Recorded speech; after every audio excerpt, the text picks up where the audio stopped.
Bonjour chers followers, bonjour chers abonnés, Sébastien Badibanga pour la chaîne Curly New York. Sujet du jour, scandale, pourquoi l'Occident refuse de reconnaître les diplômes africains. La France ne reconnaît pas les diplômes obtenus en Afrique. Peu importe la filière et les études effectuées, arrivés dans l'Hexagone, les immigrés africains sont obligés de recommencer à zéro. Seul le baccalauréat, appelé diplôme d'État en République démocratique du Congo notamment, est admis par l'enseignement public français. Qu'on fasse des études brillantes dans les meilleures écoles du continent noir, en vain. Pourquoi cette discrimination? Les autorités françaises estiment que les diplômes africains n'ont pas le niveau. En clair, ces formations ne valent rien. Et pour cause, selon le ministère de l'Enseignement supérieur, les conditions d'obtention de ces certificats sont floues. Il faut dire que dans certains États d'Afrique, il est possible de corrompre les instances de correction des examens. Qu'en est-il du niveau réel des diplômes obtenus en Afrique? Personnellement, je pense que la qualité de l'enseignement public africain ne devrait pas être remise en cause, car bien souvent, les enseignements dispensés sont identiques aux programmes scolaires et universitaires mis en place en France. En effet, les anciennes colonies françaises appliquent le même programme d'études que ceux enseignés dans l'Hexagone. Pour preuve, j'ai étudié en République démocratique du Congo, la RDC. En l'occurrence, j'ai fait ma primaire dans ce pays d'Afrique centrale, ancienne colonie belge. Et je peux vous garantir, les amis, j'ai été bien formé. Aussi, à mon arrivée en France, mes professeurs étaient bluffés par mon niveau scolaire. Par conséquent, je trouve cela scandaleux de ne pas reconnaître certains diplômes africains de haut niveau juste parce qu'ils ont été obtenus en Afrique.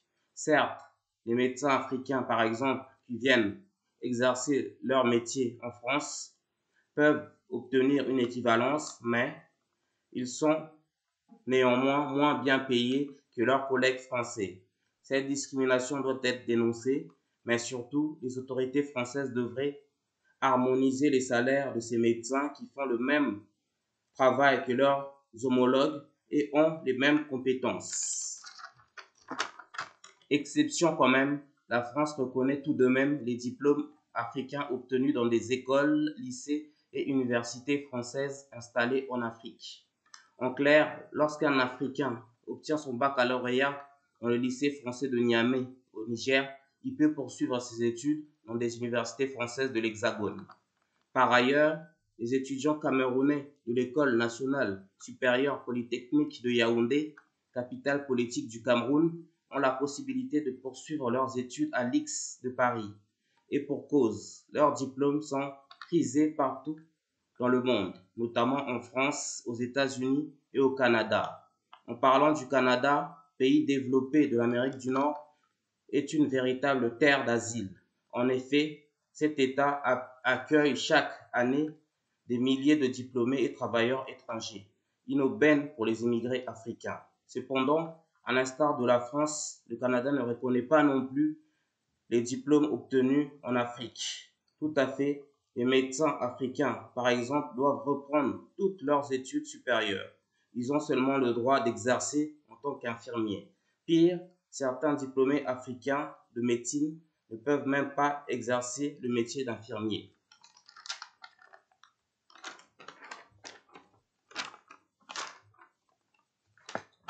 Idem pour les États-Unis. En revanche, soyons honnêtes quand même, le Canada et les États-Unis ne reconnaissent pas non plus certains diplômes français ni européens. Lorsqu'on a des diplômes obtenus en France, on doit recommencer nos études en Amérique du Nord. Donc, ce n'est pas seulement les diplômes africains qui posent problème. Alors, question, qu'est-ce qui pose problème? Je pense qu'il s'agit d'un problème de protocole d'enseignement, de programme scolaire, ainsi que le problème de critères et de correspondance des cours et des examens.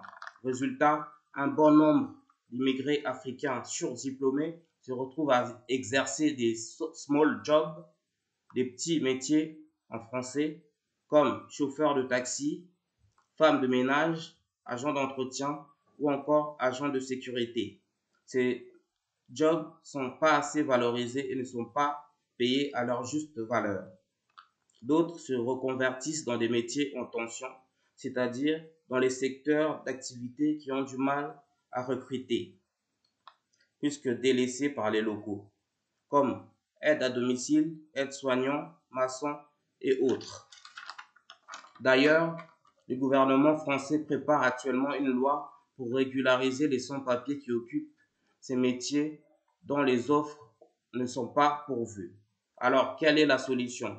À mon avis, au lieu de refuser de reconnaître les diplômes étrangers ou d'accorder des équivalences, il faudrait mettre en place un organisme chargé de vérifier les réelles compétences de ces diplômés immigrés afin de déterminer leur véritable niveau de qualification et de compétences. Cela pourrait éviter à ces derniers de reprendre la totalité de leurs études. En Angleterre, par exemple, ce sont les compétences qui priment. Je pense qu'il faut copier ce modèle. Dans le pays du Royaume-Uni, les employeurs ne s'arrêtent pas seulement au CV ou à la lettre de motivation. Ils privilégient la mise en pratique, expérience à l'appui. Par exemple, on prend un médecin et on lui accorde une période d'essai dans un service des urgences afin de soigner les malades. S'il fait du bon boulot, on l'embauche. Dans le cas contraire, on ne retient pas sa candidature. Conclusion, ce qui me gêne vraiment, c'est que les Occidentaux ne sont pas obligés de détenir des diplômes africains afin d'exercer en Afrique. Pas besoin de demande d'équivalence non plus. Pire, ils bénéficient même du privilège blanc dans le monde entier. Du coup, il n'est pas rare de voir des Français, des Américains ou encore des Anglais occuper des hautes fonctions sur le continent noir. C'est un sujet brûlant, je le sais. Dites-nous ce que vous en pensez dans les commentaires.